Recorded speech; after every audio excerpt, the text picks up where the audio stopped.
Chapter 24. Another Early Bird. He got up in the morning as soon as he heard the men moving in the yard. He tucked in his little brother so that he could not tumble out of bed, and then went out, leaving the door open so that if he should cry, his mother might hear him at once. When he got into the yard, he found the stable door just opened. "I'm the early bird, I think," he said to himself. "I hope I shall catch the worm." He would not ask anyone to help him, fearing his project might meet with disapproval and opposition. With great difficulty, but with the help of a broken chair he brought down from his bedroom, he managed to put the harness on Diamond. If the old horse had had the least objection to the proceeding, of course, he could not have done it, but even when it came to the bridle, he opened his mouth for the bit, just as if he had been taking the apple which Diamond sometimes gave him. He fastened the cheek strap very carefully, just in the usual hole, for fear of choking his friend or else letting the bit get amongst his teeth. It was a job to get the saddle on, but with the chair he managed it. If old Diamond had had an education in physics to equal that of the camel, he would have knelt down to let him put it on his back, but that was more than could be expected of him, and then Diamond had to creep quite under him to get hold of the girth. The collar was almost the worst part of the business, but there Diamond could help Diamond. He held his head very low till his little master had got it over and turned it round, and then he lifted his head and shook it on to his shoulders. The yoke was rather difficult, but when he had laid the traces over the horse's neck, the weight was not too much for him. He got him right at last and led him out of the stable. By this time there were several of the men watching him, but they would not interfere. They were so anxious to see how he would get over the various difficulties. They followed him as far as the stable door, and there stood watching him again as he put the horse between the shafts, got them up one after the other into the loops, fastened the traces, the belly band, the breeching, and the reins. Then he got his whip. The moment he mounted the box, the men broke into a hearty cheer of delight at his success. But they would not let him go without a general inspection of the harness, and although they found it right, for not a buckle had to be shifted, they never allowed him to do it for himself again all the time his father was ill. The cheer brought his mother to the window, and there she saw her little boy setting out alone with the cab in the grey of the morning. She tugged at the window, but it was stiff, and before she could open it, Diamond, who was in a great hurry, was out of the mews and almost out to the street. She called, "Diamond! Diamond!" but there was no answer except from Jack. "Never fear for him, ma'am," said Jack. "It'd be only a devil as would hurt him, and there ain't so many of them as some folk would have you believe. A boy a Diamond size as can harness a horse of the other Diamond size, and put him too right as a trivet. If he do upset the cab, it'll fall on his feet, ma'am." "But he won't upset the cab, will he, Jack?" "Not he, ma'am. Leastways, he won't go for to do it." "I know as much as that myself. What do you mean?" "I mean he's as little likely to do it as the oldest man in the stable. How's the governor today, ma'am?" "A good deal better, thank you," she answered, closing the window in some fear lest her husband should have been made anxious by the news of Diamond's expedition. He knew pretty well, however, what his boy was capable of, and, although not quite easy, was less anxious than his mother. But as the evening drew on, the anxiety of both of them increased, and every sound of wheels made his father raise himself in his bed and his mother peep out of the window. Diamond had resolved to go straight to the cab-stand where he was best known, and never to crawl for fear of getting annoyed by idlers. Before he got across Oxford Street, however, he was hailed by a man who wanted to catch a train and was in too great a hurry to think about the driver. Having carried him to King's Cross in good time and got a good fare in return, he set off again in great spirits and reached the stand in safety. He was the first there, after all. As the men arrived, they all greeted him kindly and inquired after his father.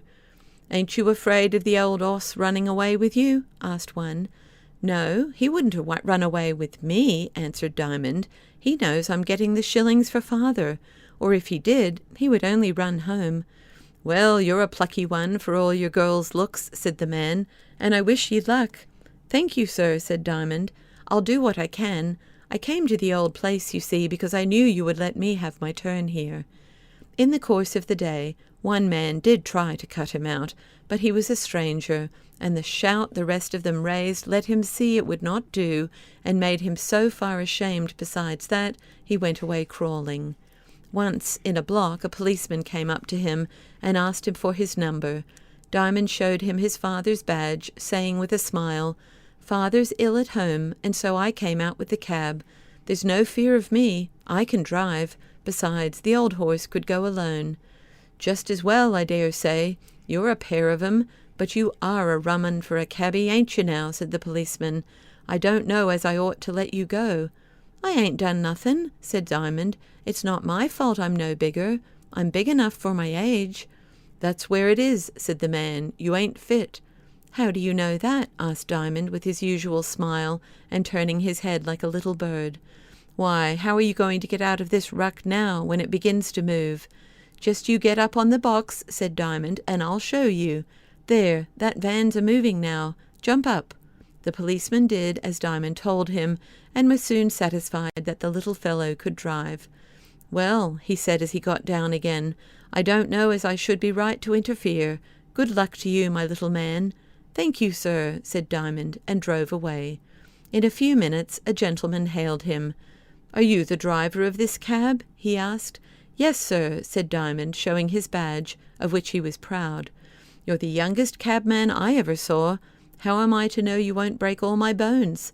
"I would rather break all my own," said Diamond. "But if you're afraid, never mind me. I shall soon get another fare." "I'll risk it," said the gentleman, and, opening the door himself, he jumped in. He was going a good distance, and soon found that Diamond got him over the ground well. Now, when Diamond had only to go straight ahead, and had not to mind so much what he was about, his thoughts always turned to the riddle Mr. Raymond had set him, and this gentleman looked so clever that he fancied he must be able to read it for him. He had given up all hope of finding it out for himself, and he could not plague his father about it when he was ill. He had thought of the answer himself, but fancied it could not be the right one, for to see how it all fitted required some knowledge of physiology. So when he reached the end of his journey, he got down very quickly, and, with his head just looking in at the window, said, as the gentleman gathered his gloves and newspapers, "Please, sir, can you tell me the meaning of a riddle?" "You must tell me the riddle first," answered the gentleman, amused. Diamond repeated the riddle. "Oh, that's easy enough," he returned. "It's a tree." "Well, it ain't got no mouth, sure enough, but how then does it eat all day long?" "It sucks in its food through the tiniest holes in its leaves," he answered. "Its breath is its food, and it can't do it except in the daylight." "Thank you, sir, thank you," returned Diamond. "I'm sorry I couldn't find it out myself. Mr. Raymond would have been better pleased with me." "But you needn't tell him anyone told you." Diamond gave him a stare which came from the very back of the north wind, where that kind of thing is unknown. "That would be cheating," he said at last. "Ain't you a cabby, then?" "Cabbies don't cheat?" "Don't they? I am of a different opinion." "I'm sure my father don't." "What's your fare, young innocent?" "Well, I think the distance is a good deal over 3 miles. That's 2 shillings.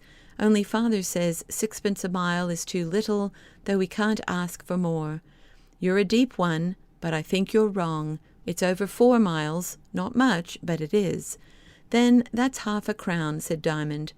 "Well, here's 3 shillings. Will that do?" "Thank you kindly, sir. I'll tell my father how good you were to me, first to tell me my riddle, then to put me right about the distance, and then to give me 6pence over. It'll help father to get well again, it will." "I hope it may, my man.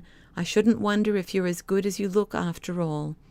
As Diamond returned, he drew up at a stand he had never been on before. It was time to give Diamond his bag of chopped beans and oats. The men got about him and began to chaff him. He took it all good-humouredly, until one of them, who was an ill-conditioned fellow, began to tease old Diamond by poking him roughly in the ribs and making general game of him. That he could not bear, and the tears came in his eyes. He undid the nose-bag, put it in the boot, and was just going to mount and drive away when the fellow interfered and would not let him get up. Diamond endeavoured to persuade him, and was very civil, but he would have his fun out of him, as he said. In a few minutes a group of idle boys had assembled, and Diamond found himself in a very uncomfortable position. Another cab drew up at the stand, and the driver got off and approached the assemblage. "What's up here?" he asked, and Diamond knew the voice. It was that of the drunken cabman.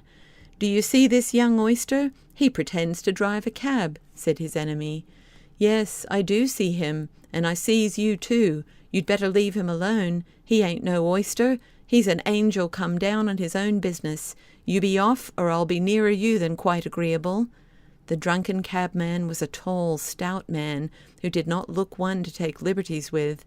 "Oh, if he's a friend of yours," said the other, drawing back. Diamond got out the nose-bag again.